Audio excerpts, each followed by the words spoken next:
వైఎస్ఆర్సీపీ స్థాపించి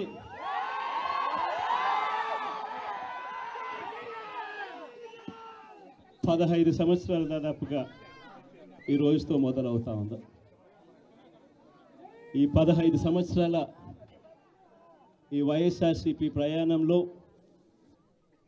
మొట్టమొదటి రోజు నుంచి ఈ పార్టీ పుట్టింది కష్టాల్లో నుంచే పుట్టింది. ప్రజల కష్టాలను వైఎస్ఆర్సీపీ పార్టీ తమ కష్టాలుగా భావించి ప్రజల తరపున వాయిస్ ఆఫ్ ది వాయిస్లెస్ కింద ప్రతి అడుగులోనూ పోరాటం చేస్తూనే వస్తూ ఉంది వైఎస్ఆర్సీపీ. ఈరోజు ప్రతిపక్షంలో మనం కూర్చోవడం కొత్త కాదు. ఈ 15 ఏళ్ల మన ప్రయాణంలో 10 సంవత్సరాలు మనం ప్రతిపక్షంలోనే ఉన్నాం.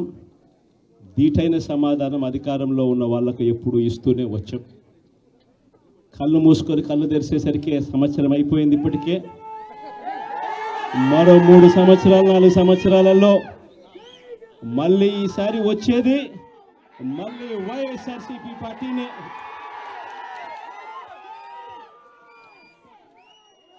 ఈరోజు వైఎస్ఆర్సీపీకి సంబంధించిన ప్రతి కార్యకర్త కూడా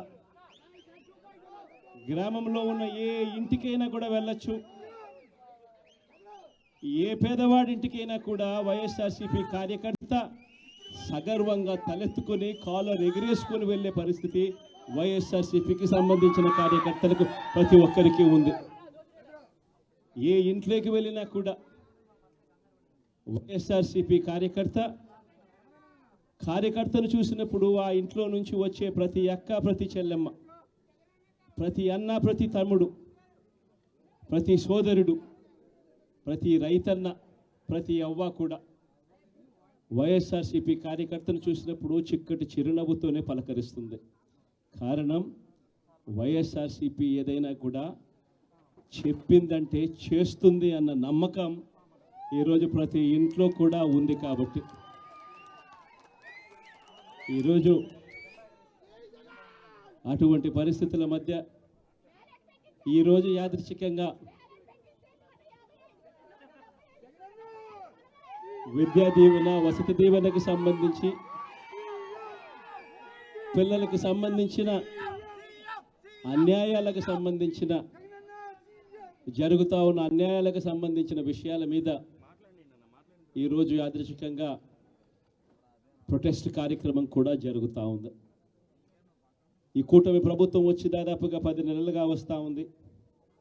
ఈ 10 నెలల కాలంలో ఎన్నికల వేళ వాళ్ళు చెప్పిన సూపర్ 6లు, సూపర్ 7లు అన్నీ గాలికి ఎగిరిపోయాయి.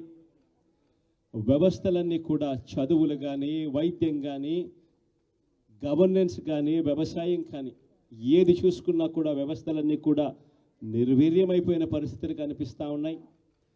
ఈరోజు పిల్లలకు సంబంధించిన ఫీజులకు సంబంధించిన బకాయిలు కూడా సంవత్సర కాలంలో ఫీజు రీఎంబర్స్మెంట్కు కావాల్సింది ఒక్కొక్క క్వార్టర్కు 700 కోట్ల రూపాయలు చొప్పున సంవత్సరానికి 2800 కోట్ల రూపాయలు విద్యా దీవెన కింద 4 క్వార్టర్లకు సంబంధించిన కేటాయింపులు చేయాలి.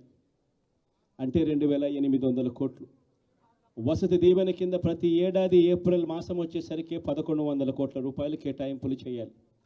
అంటే గత ఏడాది ఈ 1100 కోట్లు, 2800 కోట్లు, ఈ రెండింటికి సంబంధించి 3900 కోట్ల రూపాయలకు కేటాయింపులు చేసి ఖర్చు చేసి పిల్లల చదువులను ప్రోత్సహించాల్సిన పరిస్థితిలో ఈ ప్రభుత్వం చేసింది ఏమిటి అనంటే కేవలం 700 కోట్ల రూపాయలు మాత్రమే ఇచ్చి చేతులు దులుపుకున్న పరిస్థితులు.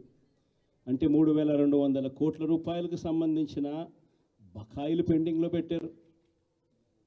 అదే మాదిరిగా మళ్ళీ ఈ సంవత్సరం 2025-26కు సంబంధించిన ఈ సంవత్సరానికి సంబంధించి ముందుకు పోవడానికి ఈ సంవత్సరానికి సంబంధించిన విద్యా దీవెన కింద 4 కోట్లు, ఈ విద్యా దీవెనకు సంబంధించి ఈ 2800 కోట్లు మళ్ళీ కావాలి.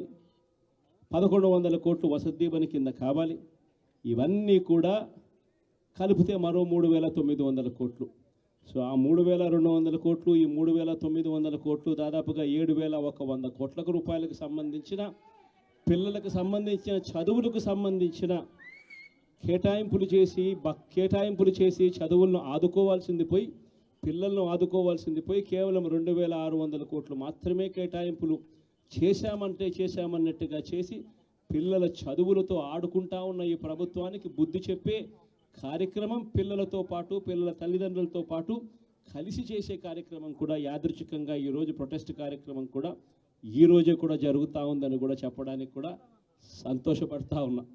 వైఎస్ఆర్సీపీ ప్రభుత్వం ఎప్పుడూ కూడా ప్రజలకు తోడుగా ఉంటుంది, ప్రజలకు ఎప్పుడూ కూడా అండగా నిలబడుతుంది, ప్రజల తరపున ఎప్పుడు గొంతుకై వైఎస్ఆర్సీపీ ఎప్పుడు ప్రజలకు అండగా ఉంటుందని మరొక్కసారి తెలియజేస్తూ ఈరోజు ప్రొటెస్ట్ కార్యక్రమంలో పాల్పంచుకుంటా ఉన్న ప్రతి ఒక్కరికి, ప్రతి కార్యకర్తకు, ప్రతి నాయకునికి, అదేవిధంగా పిల్లల తరపున, పిల్లల తల్లిదండ్రుల తరపున వాళ్ళతో పాటు కలిసికట్టుగా ప్రయాణం చేస్తూ ఉన్న ప్రతి ఒక్కరికి కూడా ఈ సందర్భంగా మీ అందరికీ కూడా చేతులు జోడించి పేరు పేరున మీ అందరికీ కూడా కృతజ్ఞతలు తెలుపుతా ఉన్నాను.